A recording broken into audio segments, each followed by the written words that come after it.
Hello students, welcome to Gyanjyoti coaching centre. Gyanjyoti coaching সেন্টারের পক্ষ থেকে তোমাদের সকলকে জানাই আরো একবার স্বাগত।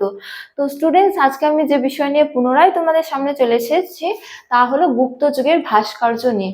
তো আলোচনা শুরু করার পূর্বে তোমাদের একটা ছোট্ট ইনফরমেশন দিয়ে রাখি। তোমরা যারা এখনো আমাদের সাথে যুক্ত হওনি কিংবা হতে চাইছো, তারা উপরের এই দুটো নাম্বারের মধ্যে যে কোনো একটিতে যোগাযোগ করে আমাদের সাথে যুক্ত হতে পারো। চলো আর দেরি না করে আমরা আজকের আলোচনা শুরু করি।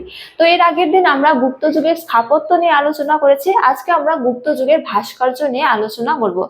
তো বলা হয়েছে যে ভাস্কর্য শিল্পের ইতিহাসে গুপ্ত যুগ এক স্মরণীয় অধ্যায়। তো গুপ্ত যুগের স্থাপত্যের পাশাপাশি ভাস্কর্যেও কিন্তু অভূতপূর্ণ বিকাশ পরিলক্ষিত হয়।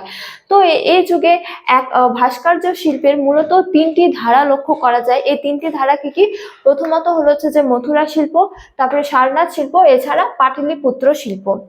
তো এছাড়াও আরো বহু অপ্রধান শিল্প গড়ে উঠেছিল, যেমন উদয়গিরি, ভিলসা, এরন, তারপরে দেত্তগড়, দশপুর প্রভৃতি। এগুলি আরো অপ্রধান শিল্প গড়ে উঠেছিল, কিন্তু প্রধান যে শিল্প ছিল ভাস্কর্যের অন্তর্গত তা হলো মথুরা শিল্প, সারনাথ শিল্প আর পাটলিপুত্র শিল্প।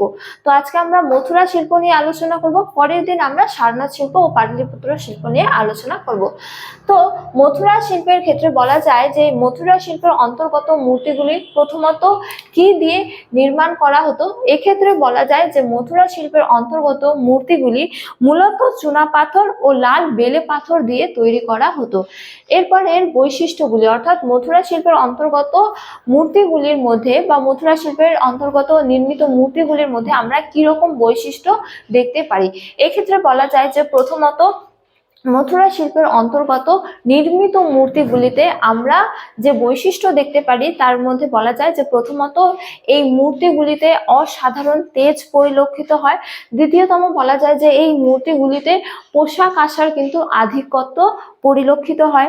এছাড়া তৃতীয়তমের ক্ষেত্রে বলা যায় যে এই মূর্তিগুলি ছিল আকারে বৃহত্তম। ঠিক আছে, তো এছাড়া বলা যায় যে মথুরা শিল্পের যে শিল্পীরা ছিল তারা মূর্তিগুলির যে দেহের ভঙ্গি, সেই দেহের ভঙ্গিকে খুব সুন্দরভাবে ফুটিয়ে তুলতো। তো এই গেল মথুরা শিল্পের অন্তর্গত বৈশিষ্ট্য সমূহ।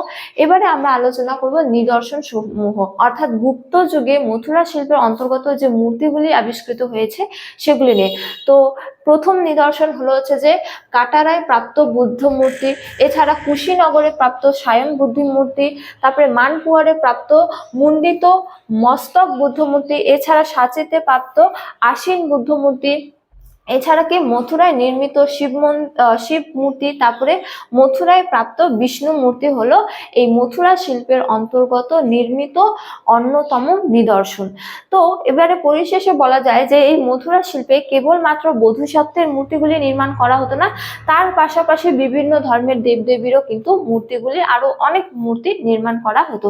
তো স্টুডেন্টস, এই ছিল আজকে আমার আলোচনার বিষয়। তোমাদের ভিডিওটি ভালো লাগলে অবশ্যই ভিডিওটি লাইক করে বন্ধুদের সঙ্গে শেয়ার করো এবং আমাকে অবশ্যই কমেন্ট করে জানিয়ে তোমাদের ভিডিওটি কেমন লেগেছে।